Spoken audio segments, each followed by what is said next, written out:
15 अगस्त 1947 एक लंबे संघर्ष के बाद आज़ाद भारत की पहली सुबह। जब इस सुबह के बारे में सोचते हैं तो आपके ख्याल में क्या आता है? नेहरू की वो स्पीच, लाल किले से फैला हुआ तिरंगा और हर तरफ खुशी का माहौल। लेकिन इस खुशी के माहौल में भी महात्मा गांधी उपवास में थे। आखिर महात्मा गांधी ने आज़ादी के दिन उपवास क्यों रखा, आज आपको बताएंगे।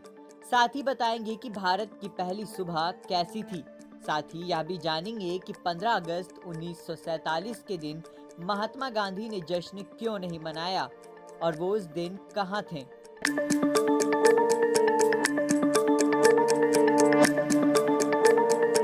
15 अगस्त 1947 की सुबह खुशी के साथ साथ दुख भी लेकर आई थी। देश दो हिस्सों में बंट चुका था, जिसके बाद बंगाल और बिहार के कुछ हिस्सों में हिंदू और मुसलमानों के बीच दंगे हो रहे थे। एक ओर जहां दिल्ली में आज़ादी का जश्न मन रहा था, वहीं इन जगहों पर माहौल गरमाया हुआ था।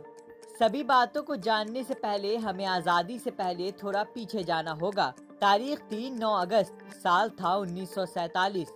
नोआखाली जाने से पहले महात्मा गांधी कलकत्ता में रुके।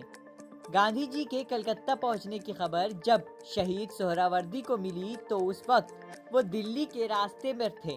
तभी उन्होंने वापस कलकत्ता जाने का मन बना लिया और कलकत्ता पहुंच सीधा गांधी जी से मिलने पहुंच गए। उस वक्त कलकत्ता में हिंदुओं और मुसलमानों के बीच सांप्रदायिक तनाव फैला हुआ था।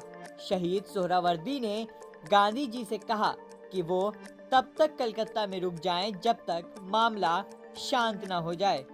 गांधी जी ने उनकी बात मान ली, लेकिन एक शर्त के साथ। उन्होंने कहा, ठीक है, मैं नोआखाली की अपनी यात्रा स्थगित कर दूंगा, लेकिन आपको साथ रहना होगा। हमें तब तक काम करना होगा जब तक यहाँ के हिंदू और मुसलमान उस जगह पर नहीं लौट जाते जहाँ वो पहले रह रहे थे। सोहरावर्ती ने गांधी जी के प्रस्ताव को स्वीकार कर लिया। अगले दिन दोनों ही बेलिया घाट स्थित मुसलमानों के एक टूटे हुए घर हैदरी मंजिल पहुंचे। लेकिन जब गांधी वहां पहुंचे तब एक नाराज भीड़ ने उनका गांधी वापस जाओ के नारे से स्वागत किया। यहाँ तक कि कुछ युवाओं ने आक्रोश में आकर हैदरी मंजिल की खिड़की के शीशे भी तोड़ दिए। उसी शाम हैदरी मंजिल में एक प्रार्थना सभा हुई, जिसमें करीब 10,000 लोग शामिल हुए थे। तभी गांधी ने सभा को संबोधित किया और कहा, कल यानी 15 अगस्त को हम ब्रिटिश साम्राज्य से मुक्त हो जाएंगे, लेकिन आज भारत आधी रात को दो हिस्सों में बट जाएगा। गांधी ने आगे कहा कि कल का दिन खुशी के साथ साथ दुख का दिन भी है। 14 अगस्त की मध्यरात्रि को जब भारत गुलामी की जंजीरों को तोड़ रहा था, तभी महात्मा गांधी हैदरी मंजिल में सोए हुए थे।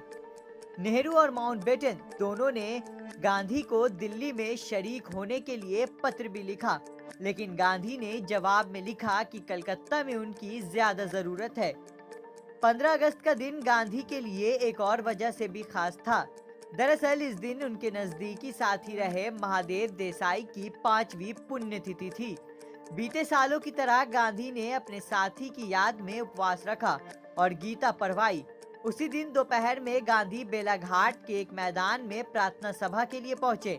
इस सभा में हिंदू और मुसलमानों की भीड़ ने मिलकर नारा लगाया, हिंदू मुसलमान एक हो। उस दिन आजादी की खुशी में कलकत्ता में जश्न का माहौल था, लेकिन गांधी इस जश्न में शरीक नहीं थे। 15 अगस्त के दिन ही पटना से भी गांधी को एक फोन जाता है और कहा जाता है कि गांधी के चमत्कार का असर वहां भी देखा गया। इसके बाद ही मुस्लिम लीग हो या माउंटबेटन, सभी ने गांधी की खूब प्रशंसा की।